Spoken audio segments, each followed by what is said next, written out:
You had talked about red states having the crime issue. Yes, Missouri is a red state. But that's not what Trump's The problem is the blue cities. The blue cities are the problem. I do not think that we should be sending National Guard into other cities unless the governor. We're going to watch you vote. We're going to watch your vote.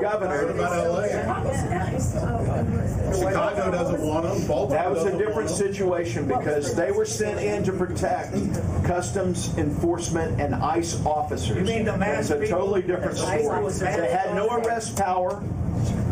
They were not going after any other offenses. They were simply there to support other federal To intimidate. government entities. Okay.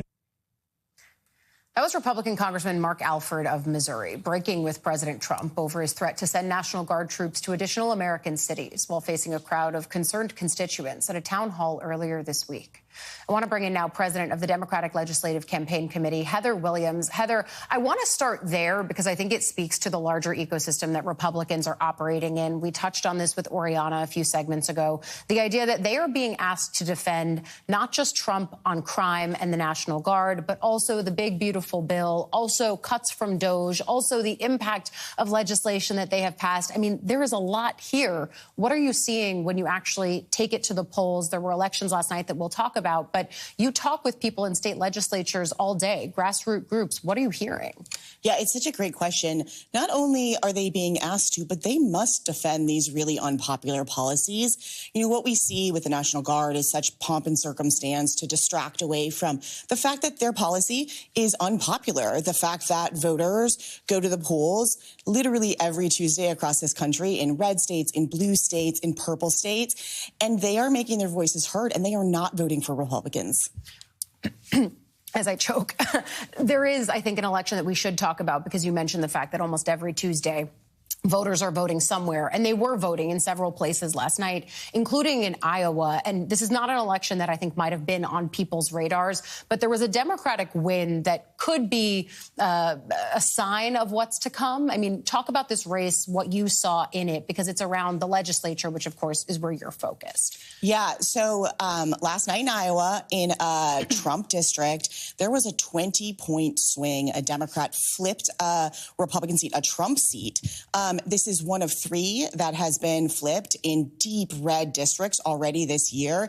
And it continues Democrats' streak of overperformance, which has been an average of 10 points. Like, Democrats are not just winning in areas that, you know, their voters are there and that they're comfortable. They are changing the trajectory, and they are setting the stage not only for this November election, but also for the midterms. So in Iowa, it breaks the supermajority there. I think that's important just from a perspective of how legislation gets passed in Iowa specifically. But how do you explain that 10 points and what voters are seeing in Democratic candidates or what they're seeing in Republicans and looking for an alternative for?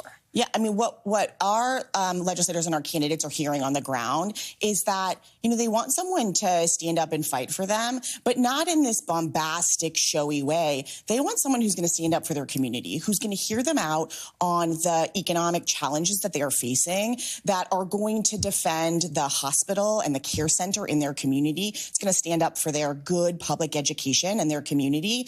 And that's what Democrats are doing. They're having those conversations with voters while Republicans are completely absent. You're using words like stand up, like fight. I've also heard pushback. This is what Democratic grassroots voters have said to me that they want to see from more of their representatives. It strikes me that that is what they did in Texas when Democratic legislators there left the state for 2 weeks to deny Republicans quorum. Ultimately, those maps passed, but it did sort of ignite a flurry of energy around Democrats. Jean Wu, one of the key Democrats in Texas, has briefed other Democratic legislators on calls hosted by you about what they can do to push back. What is the prescription, even in places where they might not be able to stop legislation from being enacted, but they can show that they're against it and bring energy and light to it? I think that's so important. You know, I think one of the biggest lessons in this process and what Rep. Wu said and what happened on this call was, we cannot play by a different set of rules. We cannot sit back and lament what is happening. Like, we have to show up, use the power that we have. We need to make a ruckus, right? We need to tell people that someone is fighting for an alternative, and we need to use every last bit of power that we have to to move the needle. And that is what we are seeing across the country. Move the needle, even if it's just in the court of public opinion, which on redistricting and gerrymandering, in my conversation with Texas Democrats, they say that was the goal. Shine a light on partisan gerrymandering and the fact that it's being done mid-cycle, which is, of course, not typical. Heather Williams, appreciate you coming on, highlighting races that happened overnight and also what could happen in the future. And earlier in the show,